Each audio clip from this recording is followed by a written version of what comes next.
હવે છે ને જોવાતું નથી, 2-3 કલાકનું ડૉક્ટર કહે છે. બધા હગાવાલાને તેડાવી દો કે તમારા જેટલાને બધાને હગાવાલામાં કોણ આમ બે બેનું સૌથી પહેલાં આવીને ઊભ્યું છીએ. અને એક બેન છે એ બિચારી રસ્તામાં એ કહે કે હમણાં હું નીકળું. આવી પરિસ્થિતિ છે. કોઈ કહેતું હતું કે મારી બાને હિંમત ખાસ અત્યારે છે ને, અમે તકલીફ અત્યારે વધારે પ્રોબ્લેમ એ છે કે મારી બા ભેગી છે. દર વખતે મારી બાને અમે લઈ જ ન આવતા. આ વખતે મારી મા ભેગી છે ને એ બહુ ચિંતા છે. ઘડીએ ઘડીએ પોતે રોવા માંડે ને સેવા કરવા માંડે, રોવા માંડે ને સેવા કરવા માંડે. મારે શું કરવું, મારે શું કરવું. 2 વર્ષની બાને સાચવવાની બહુ તકલીફ છે. ભગવાન આવા દિવસો છે ને હાથ ભાવના દુશ્મનને ન દેખાડે. માવતર બેઠા હોય ને કંઠોતર વયા જાય. ડૉક્ટરે કહી જ દીધું કે બેન વેન્ટિલેટર ઉપર છે, એના થોડાક ધબકારા ચાલુ છે. હવે ખબર નહીં કઈ શું થાય. અમે તો ખબર જ છે, અમને તો છેલ્લે લગભગ મહિનો દિવસ પહેલાં આની ખબર પડી ગઈ હતી. ડૉક્ટરે કીધું હતું પણ ઘરનું છે, હગો ભાઈ છે, મારાથી 5 વર્ષ નાનો છે, સૌથી ભાંડેડાની અંદર નાનો.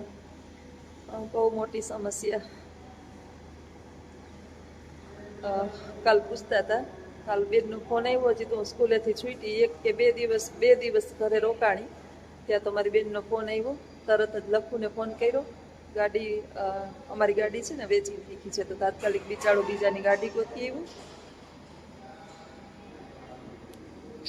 અને લઈ આવ્યો. ગાડી લઈ અને મૂકી ગયો તરત જ. પછી 2-3 કલાક રહીને ભાઈ સીધે સીધો.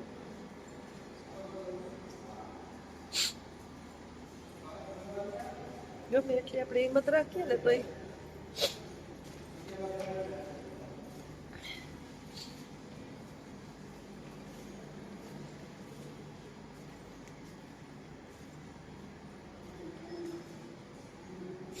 તો આખા આઈસીયુમાં છે ને નીચે હાવ જુનાગઢની અંદર હાવ છેલ્લા વોર્ડની અંદર રાખ્યા છે. આપણે બધાય જોઈએ ને, બધાય પેશન્ટ એવા નાના નાના છોકરાઓ. અત્યારે આ વ્યસનો એ છે ને માણસને હાવ ટાળી નાખ્યા છે. છોકરા સમજતા નથી. અત્યારે અધોગતિ મા બાપને કેટલી છે કે ગંધોતર મા બાપના વયા જાય. ભાઈને દારૂનું વ્યસન હતું, થોડુંક પીતો. અમે બહુ સમજાવતા, કઈ રેવા દે પણ ઓલું કહે ને કે મનથી ન સમજે ત્યાં સુધી માણસને કોઈ સમજાવી શકે નહીં. વ્યસન દારૂ વધારે થોડોક થઈ જતો હોય એટલે એની લીવર ઉપર અસર થાય જ. બધાને લીવર ઉપર થાય. લીવર ઉપર અસર થાય એટલે કિડની બગડે ને કિડની બગડે એટલે પછી ફેફસા ઉપર અસર થાય. અત્યારે બધું ફેફસા, મગજ, લીવર, મગજ ઉપર અસર થાય. આંખ ખુલતો જ નથી. કાલ સવારની 5 વાગ્યાની મારી માં કે આંખ નથી ખોલી. એમ નથી કે ઘરે બહુ જ શ્વાસ લેતો હતો ને 108ને બોલાવીને દીકરો, મારા કાકાનો દીકરો ને 2 લઈ આવ્યા છે.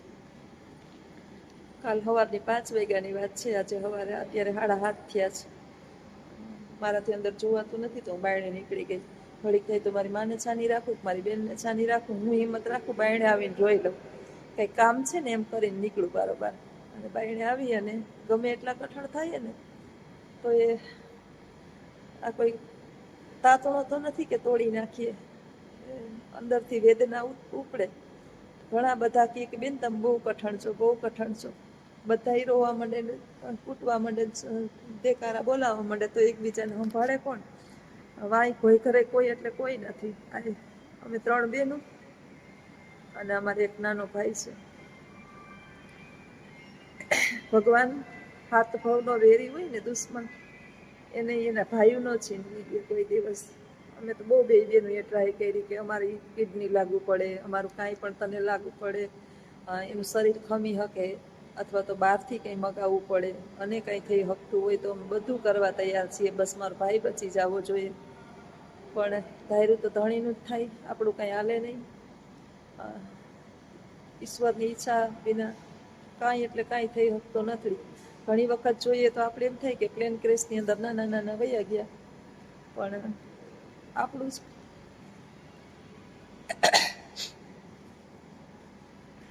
પોતાનું કર્યું ને એટલે બહુ ચિંતા છે.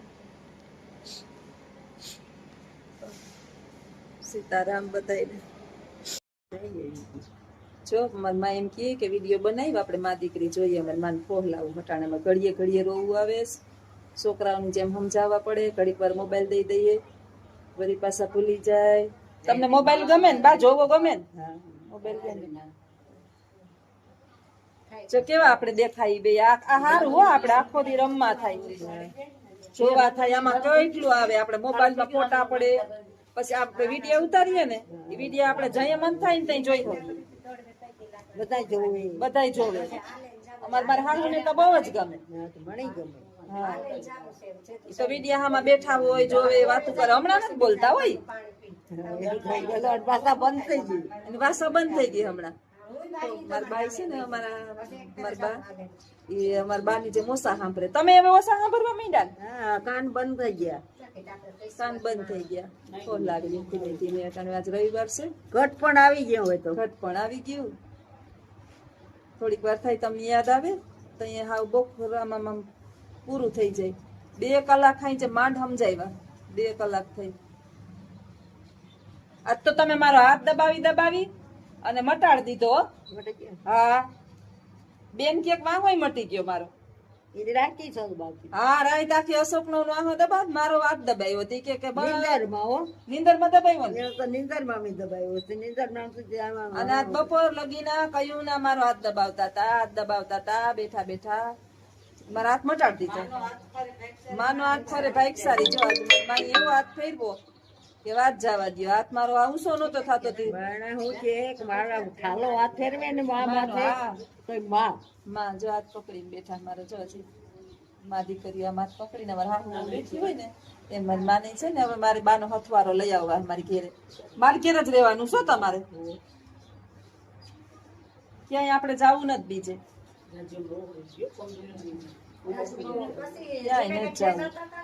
બાપુ ને ફોન આવ્યો હતો સ્વામીજી નો જીવબેન તો કેતા હતા કે મને તો કે જ્યોત્સના ન્યા ગમે દેવી ન્યાય ગમે લીરી ન્યાય ગમે કે પણ ભલે ને ગમે બધે કે તો તું તારે ન્યા તો બધી હરી કે ને માર બધાની સલામ મેંદી જો બચ્ચે મોટી મે કર્યો એટલે મને દીકરી બધી હરી કે મને લીરી બહુ વાલી છે માં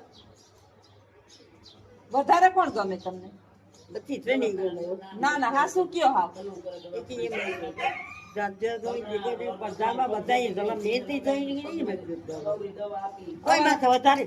અમારા બે મારા બે છે ને લક્ષ્મણ એમ મમ્મી તને વધારે ભાઈ વાલો કે હું વાલો ભાઈ વાલો કે હું વાલો પણ મને બે વાલાવી ના ના મમ્મી બહુ હાસુ કે હું કહું તું વાલો બસ વાલો મને ઈશ્વરના આત્માને શાંતિ આપે માં એનું દુઃખ આપણાથી જોવાતું હતું જવાનું કુદરત નો ક્રમ છે